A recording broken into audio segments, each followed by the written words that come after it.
Peace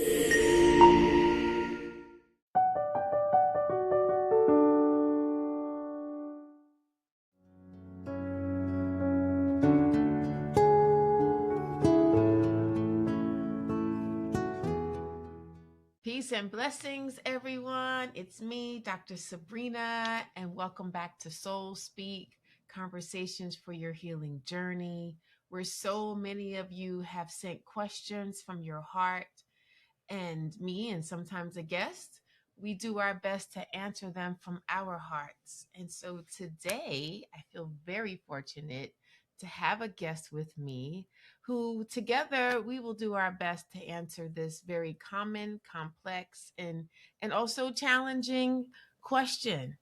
But I want to introduce you to my friend first, Dr. Amy Hubbard. She's a couples and family therapist. She's an AAMFT clinical fellow and approved supervisor. She has a PhD in family social science.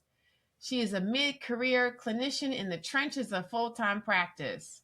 Amy's work focuses on helping both therapists and clients move beyond certainty and finding the right answer toward a more grounded and congruent way of being.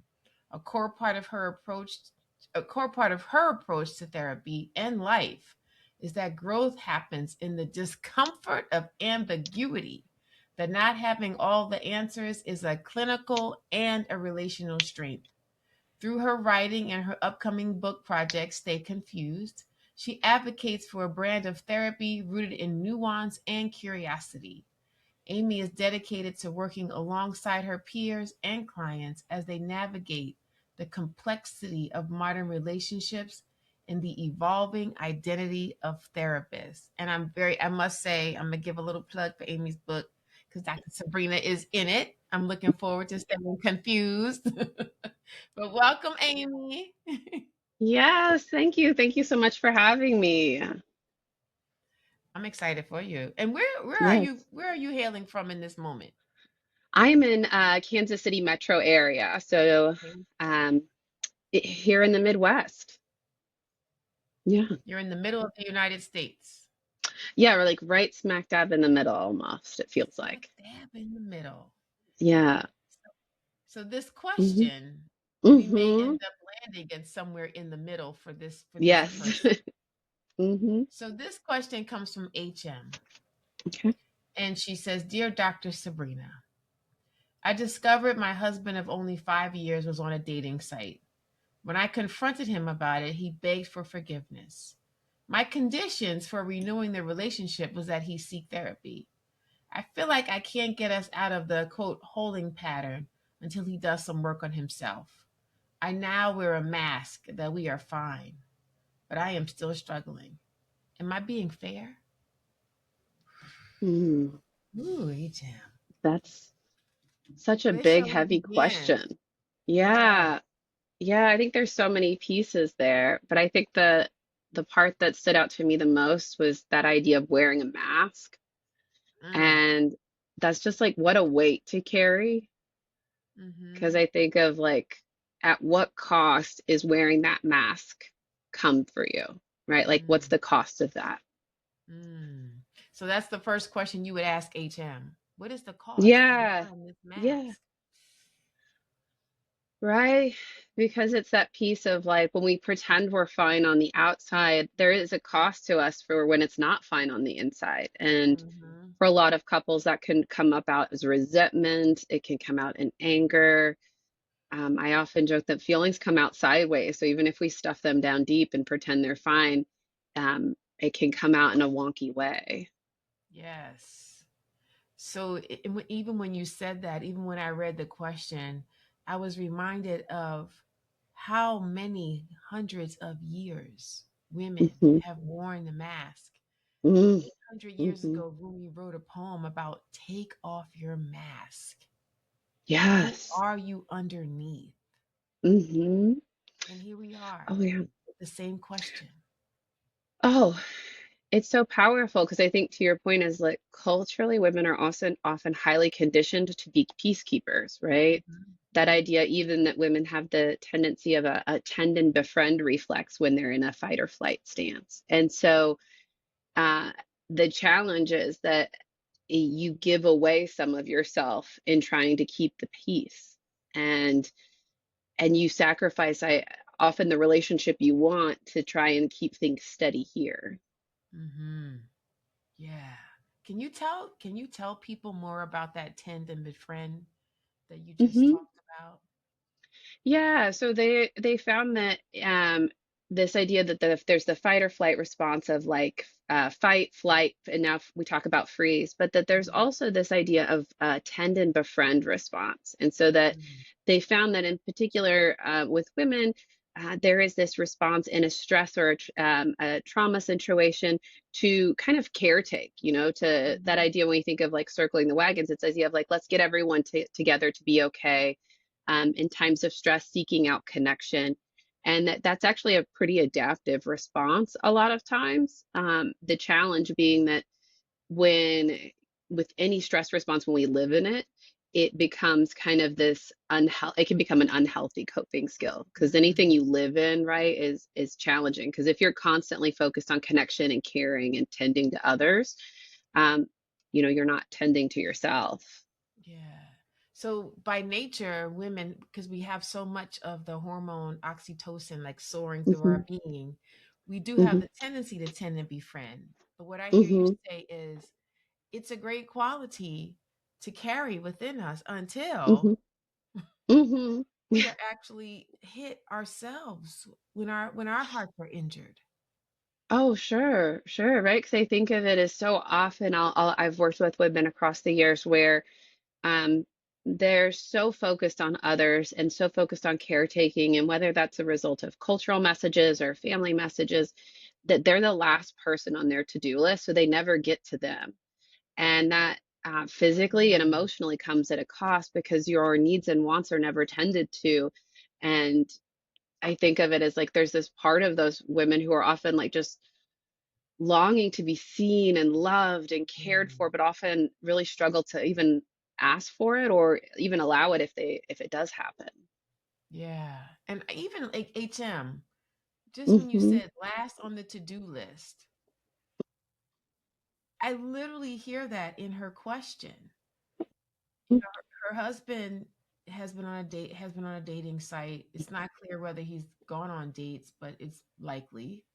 Um, and she says, "You go get some help, and I'm just gonna sit right here and pretend like everything's okay." Yeah, right. Because I'd hope that she's also talking with someone, Hmm. right, caring for herself and that emotional wound because that's a huge betrayal in any relationship. Yes. And then she's wondering whether she's being fair. Yeah, right. And it's that kind of complex thing of like it feels almost, and sometimes in these dynamics that it feels unfair to have an emotional reaction, and sometimes that can be a pattern in I've seen a few times across infidelity cases where the person who has the affair does something, they're so uncomfortable because they know they've acted in a way that isn't in aligned with their values, they betrayed their partner, that guilt and shame are huge, so like they don't want their partner to have feelings, you need to be okay so I can be okay. And I would also Mhm. say to that point is like maybe that's part of the prompt, the motivation for her to try and let herself feel and be upset and be angry and sad is that he needs his growth also needs to know that he's caused pain. He's caused Yes. hurt and damage, and that by not letting him sit in that discomfort, it's actually a disservice to your growth, his growth. Everyone needs your full authentic self. Hmm. And HM, and that's something that we also talked about the last time we had a guest on Soul Speak, how important it is for HM to have the freedom to express all of her emotions. Hmm. You Yeah. know, you named betrayal, I named heartache, which is a part of Hmm. betrayal, but also grief. Oh, such grief. Like this I marriage always, that we had, it's hmm. we're grieving because it's over. We have to have a new marriage now. Oh, 100%. I think it was, I stole that from Esther Perel's book in the State of Affairs, right? That the Hmm. marriage you had before the affair is gone. It doesn't Yes, exist anymore. And it you does can not. grieve it and mourn, but in staying, you are deciding to build a new relationship. And I think kind of, yeah, for HM, I want to know how can she fully bring herself to this new relationship? How does she allow herself to fully be and take up space, right? Because I also get that feeling to that point of, is this fair? All of these things is it's like kind of this wallflower mentality of like, Mhm. I don't want to ask too much. Yeah, Mm-hmm. exactly. And Mm-hmm. how many HMs have been taught to believe that everything that goes wrong in the relationship is their Mm-hmm. fault Mm-hmm. and that it is their responsibility to repair Mm-hmm. it? Oh yeah. And emotional labor, we know through research, falls on women more often than men. And so Mhm. to that point is the despite not being the one who cheated, now the repair of their relationship is on her. Yeah, because it's her fault that he cheated.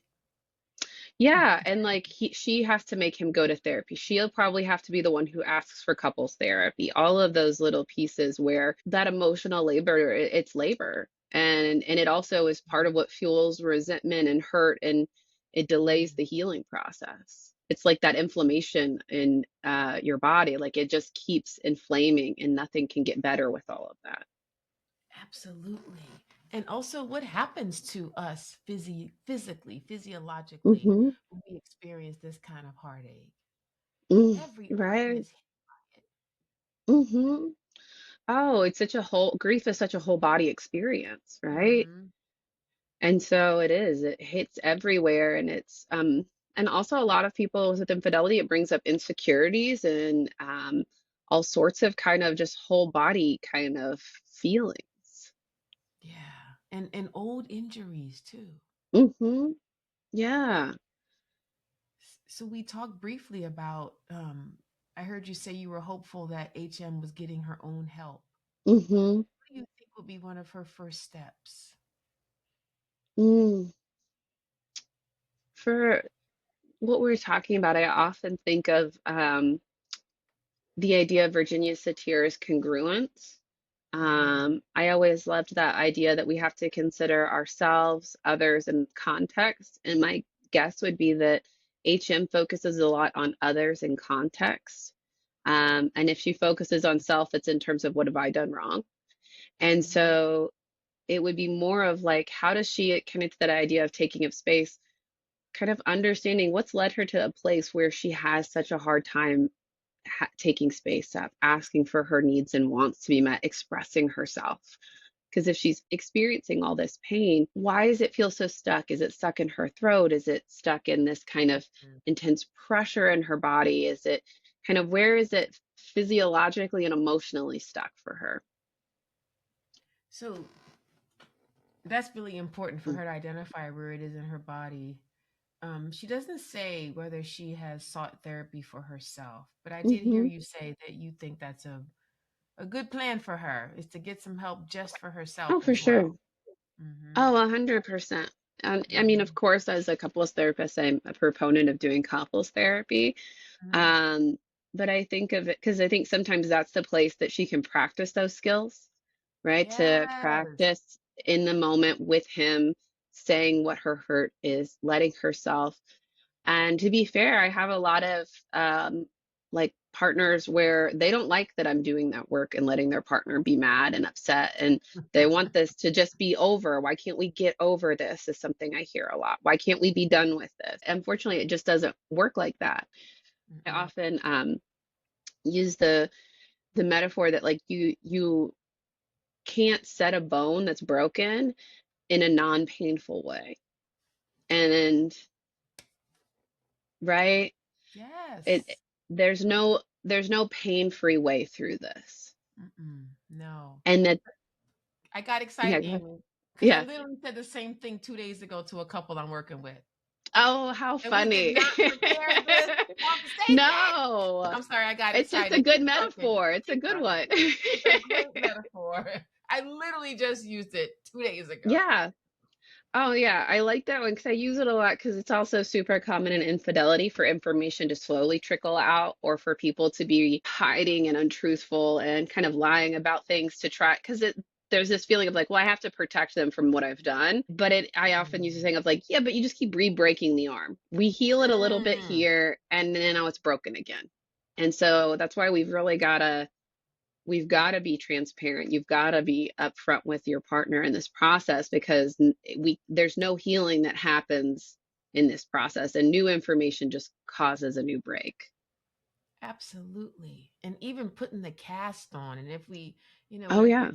if we call therapy couples work and all the other work that they might do outside, if that's the cast, that Hmm. thing hurts. Oh yeah. Yeah, having recently broken my Uncomfortable. arm has made the metaphor much more apt because I think of how often, right, like when I had to go get x-rays, that really hurt every time it would hurt. And right, to your point, like you go to therapy, like I had to go to physical therapy for it, and like Oof. that hurts. And all of those things are painful, but it also means that I have the full range of motion of my arm, and I can use my arm, and it is strong now. And it is, there often is such an avoidance of pain that we don't see that there is value in pain. There is healing in pain. Yeah. I think we also struggle with seeing heartache Mm-hmm. as something that has to heal. Mm-hmm. Like It really is. people struggle to understand that if you break my heart, yes, it can mend, Mm-hmm. but it's going to take some time and it's going to take some Mm-hmm. work. It's a muscle. Mm-hmm. And people really struggle with that idea that coming to see one of us is going to be painful. Mm-hmm. Oh yeah. It's it's gonna be uncomfortable. I like to joke, if therapy's fun and comfortable every time, you're not really getting into therapy. Then we're chit-chatting. Yeah, you're just, and I even have clients who are very avoidant that I joke. I'm like, if you want to spend the money to just chit chat and hang out and talk about other stuff, we can, but like it's an interesting choice. And then they're like, okay, fine, you're right. We should do what we're here for. Absolutely. I love that Hmm. you're that clear with your clients because I am Hmm. also that way. Don't spend your Hmm. money here to chit chat. And also don't Hmm. spend your money here to scream at each other for 50 minutes because I'm not going to let you Oh do either no, one. Those two extremes no. do not solve your Mm-mm. problem. But I'm going to work with Mm-mm. you to shift to that middle ground. Right? But it's not Yeah. going to be easy to walk there. No, no. I joke, if it was easy, I'd be out of a job, right? You wouldn't need me if it was easy. No. And so I'm like, if you could solve this on your own, you'd have solved it. Um, and it's the same thing of even like when couples are more like, no, this isn't working, you're doing it wrong. And I'm like, well, you don't know. Like, to be fair, you're here because it's not been working. So what if we just try what I'm talking about? Right. Yes. What if we just Yeah. experiment? Well, we just try. I was like, I can be wrong, but maybe we could try. Yes, yes. And I think Yeah. the other thing that I want to give HM some hope Mm-hmm. too. Yes. Um I'm sitting with a couple on a pretty regular basis, and the husband has cheated. Now women cheat too, let's to be fair, but That's HM true, is a to be woman. fair. HM is a Mm-hmm. woman talking about a man. Mm-hmm. And I said and I am so in love with this couple. Mm-hmm. He has done all the things in this Mm-hmm. relationship, Yes. but he shows up. That's so And meaningful. That's the oh big thing. my God. And he sits Mm-hmm. in my office. And for the first time ever in his life, he's been married before. He Mm-hmm. is telling his wife the truth about who he is. Mm. Oh, Ooh, yes. oh. And he's Yeah. ashamed and he's crying Mm-hmm. and she, Mm-hmm. she's angry and she's hurt, but she's also like, oh my gosh. Mm-hmm. And I don't think people even realize how transformative it can be for us as the therapist to be a Oh, witness to that. 100%. Woo. Uh, it's just It's like, amazing. it's a transcendent almost experience to walk along and see that and to see that growth. And it's just beautiful. And I think to that point is to see people fully step into themselves and let themselves be seen and loved as who they are, not who they've been kind of pretending to be. Um, Yes. and I think to your point, that's what I hope for her is that for HB is that she is able to do that work with her husband and be they can both fully be themselves, right? Because that is one theory of why someone cheats is that there is this discomfort in self. Something Mm, feels off. I'm looking for affirmation, for validation, something like that. But if they can both do that healing and fully bring themselves to their marriage, I think of like there's a story I think Esther tells of like a couple where they said, "Thank God I had an affair. We had this whole mm, different relationship because we had this thing happened." And I think I liked it. I use it a lot with supervision because she uses this strategic intervention of like, "Yeah, you should build an altar to this woman who gave you this new marriage mhm. because the wife was still so angry at her." And so it's like, yeah, she gave you this marriage that you wouldn't have had otherwise. So how do you and it is this kind of interesting paradox at times. Yes. But that only happens when we can be uncomfortable in that cast. Hmm. Yeah. Then you can Yeah. walk in a different way. Hmm. Oh, for sure. And I would wonder, right? Because is he doing therapy, right? Did she told him to go to therapy, but did he go, right? Um, is she, right? Are they doing couples work? There's to that point is um I often think of how I'll work with a couple and they'll be like, "Oh yeah, well, and like so and so had an affair 20 years ago." And I'm like, "Oh, and nobody's mentioned it until we're 8 sessions in." Like there's this this feeling that like, "Oh, we can't." It's like kind of I think like when a foreign object gets into a body and it like calcifies around it, is we harden and Mm. calcify around this traumatic event and this pain. And so instead of healing and growing, it's almost just like there's this hardening that comes to it around it. Ooh, yes. And there's nothing more painful to witness than a hardened heart.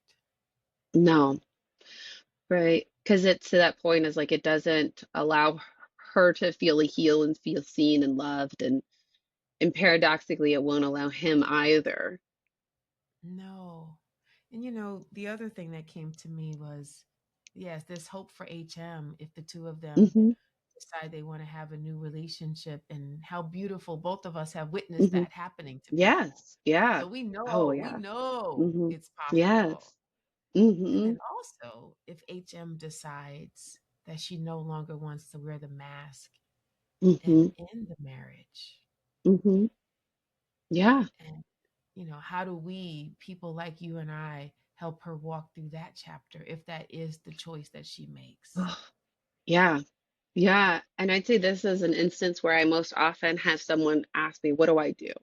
Right? What do I Mm-hmm. do? Should I stay? Should I go? Can we save this?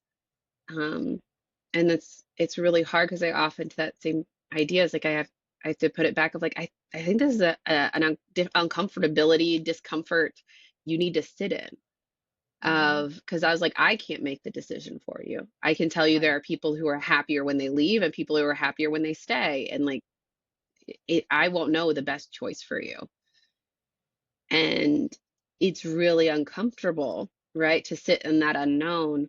But I think too to that idea of um, her comfort zone is wearing a mask, and that it sitting in that discomfort is inherently a challenge to define yourself, to know yourself, to know what works and what doesn't for you. And oof, sometimes that's similarly that's wearing a different kind of cast and it's uncomfortable and scary. And so sometimes people just sit at the crossroads kind of Mm-hmm. indefinitely. Yeah. And I often see women that spend an inordinate amount of time, yes, wearing the mask, Hmm. and the voice that's talking to them under the mask is something like, well, what will so and so say? And Yes. what will your mother-in-law say? And Hmm. what's going to happen with the PTA or the racket club or the Hmm. whatever community? What's going to happen Hmm. in the church? Yeah, And what will my what's going to kids happen? think? Yes, yes. Mhm. And I find that voice is a distraction from the decision making. And then Mhm. they go to you, Oh and you yeah. help them just be with it. Mhm. Yeah, right, because it's that piece of because I have it most often with how will this impact my kids comes up probably most often, right? Yeah, Obviously. fair question. And and I think of it often as I was like, well, what kind of example do you want to set for your kids? Mm-hmm. Right? What kind of marriage do you want them to witness? What kind of mother do you want them to see? Um, because again, it's that kind of challenge to or invitation, I think of it like come back, come into like who you are. Who do you Yeah. want to be? Um, because yeah, that there are places to your point, we've both seen couples that come through instance of infidelity and they are stronger and more congruent and more alive, and that's the marriage they wanted their kids to see, and that's the person they wanted to be for their kids, and that's lovely. And then there's the chance that like, okay, well, if my partner or I aren't able to do that work, am I able to show them what it means to be happy and fully myself alone, and to show them that you can choose yourself and take up space and be fully to that point, that full range of emotion is yours and you can have it as a kid and as an adult. And then the third piece of that would be, and we can also model to our kids what it will be like to be in relationship with the other parent Hmm. Hmm. without being Yeah. married. Yeah. And can we honor that it was a season and it was a wonderful Hmm. season? I Oh often think yeah. about I'm always marrying forgiveness and gratitude when I work with Hmm. people in relationship, but also Hmm. when they decide to go. Like, Yeah. what are you grateful for in this relationship? What do you have to Hmm. forgive? How do you come back to Yeah. that gratitude as you might walk away? Hmm. Oh, 100%. And it's kind of a silly pop culture example, but I always love in the Sex and the City movie when Samantha leaves whatever her boyfriend was, that was the model actor. Oh, Um, oh yeah, yeah, yeah. sh but she talks about like not every story is meant to be an epic love story. Some Mm, stories are short stories. That doesn't mean that they're any less beautiful or meaningful and poignant. And so I talk about that often is like your love story is your love story, and absolutely. all love stories have value. You have found yourself, these aren't wasted years, they're years that have allowed you all of these things. And so to your point is like how do you allow yourself to hold that and the pain of this ending, that both of these things are here and valid. I love that you said they're not wasted years. No. They're just a part of your love stories. Hmm. Right, Mm. because everyone's life I think of as like an anthology of love stories, Yeah. whether they're Oh, I love it, friendships or Amy. yeah. Yes. An Mhm. anthology of love stories. I thought you were going to use another Samantha love story. Which I was mean, I might. yeah. Well, no, she had two love. She had two big loves, Oh, yes, yes. and the first one I forget his name, but it doesn't matter. And I remember when she finally told him she's chasing him, Mhm. trying to keep him from Mhm. cheating. Remember, she's just all Mhm. over the Yes, place, yes. and she's and she realizes I gotta end this. I can't control him. Mhm. And she said, No. and he says, I love you. Don't go. And she goes, I love you too, and I love myself more. Mhm. And she Yeah. walks out. And that is the Yeah. decision whether you go or Mhm. stay. Mhm. Do I love me? Yeah, how do you love you? Because you can't let someone love you more than you love you, That's it. That's right? what we tell HM. That's it. Mhm. That's it. Say it Yeah. again. Say it again for HM. Yeah. Yeah, because you can't let someone love you more than you love you, Absolutely. right? Because that self-love is so essential. Because if we don't love ourselves, one, most often people don't trust the love that comes in because it feels like they're gonna find me out, like I'm a fraud. They're gonna realize, or I've created this very carefully constructed illusion and presentation And so I don't know if you love me or you love this kind of facade that I've created, this mask, right? Mm, yeah. And so that we want her to take her mask off, let herself be fully loved and love herself. Yes. Take it off. Take it off, HM. Hmm. Put it in the trash. Yeah.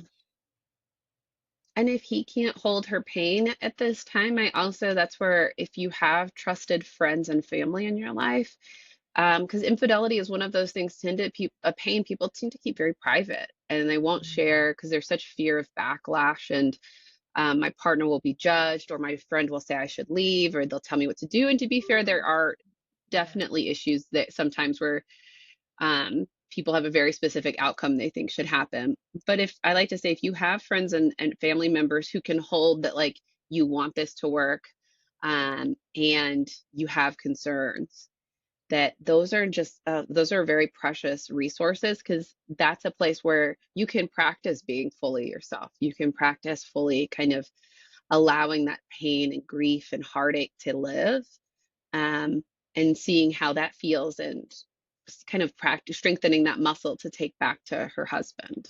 Mm-hmm. I always tell people, I always ask people who in your circle loves both of you. Mm-hmm. Yeah. And that might be the one that you share some of your story with. Mm-hmm. If, if they don't love you and your partner, Yeah. maybe not. Right. Yeah. Yeah. Because it's that thing of like, I think of in my grad program, someone talked about like who's there for your relationship, not just for you. That's it. Right. That's it. Yeah. Because it's that thing is, yeah, if your best friend hates your husband, probably don't tell her. Don't tell her. She's gonna be like, great, let's go. Yeah. Right? I'll Yeah. pack. Mm-hmm. But yeah, if you have a friend who knows how much you love him, has respect and admiration for him, and also can see like the value you hold in your relationship, that's a great resource to have. Yeah. And that might be where some couples start Hmm. with seeing someone like us is Hmm. having a trusted friend say, Let's sit down. Y'all need to get some help." Hmm. Right. And And what and do we unfortunately do for a then? lot of yeah, I was gonna say for a lot of men in particular, if he hasn't told anyone, sometimes other men are really great entry points of like, no, I've gone to therapy. It's helpful. You should go. And it can help because men still face a lot of stigma around seeking help and having emotions and needing to do that kind of Mm. more challenging emotional work. Yes, yes. And so, Hmm. one thing that I always want to remind my couples, and you said something so beautiful, Amy. You said, um, everybody has an anthology of love stories. Hmm. And those love stories change. Sometimes people circle back into our love Hmm. stories. Sometimes they're there for a season. And all of this is the truth. Hmm. Love is complicated and beautiful and divine. Hmm. And so I just want to know if you have some final words that you would like to share with HM as Hmm. she continues this journey to herself. Hmm. Yeah. Yeah, I think my final words to her would be to remember that you are inherently lovable. Just right as you are in this very moment, you are lovable and worthwhile, and I hope and want you to feel that to the tips of your toes and Mm, um be able to feel comfortable in that and not feel like you have to squirm away from that inherent value and worth that you hold as a human. And mm, I hope she can find her way to herself and allowing herself to be fully her in whatever that looks like, so that she can be mm. loved for fully her. Yes. Thank you so much, Amy. And I also want to thank all of the HMs that are out there, all of the women who are struggling. May you continue to work on yourself. May you choose to love yourself. And may you always be reminded that you deserve to be loved. Thank you so much, everyone. Have a glorious, glorious week, time, chapter of discovery. Peace and blessings.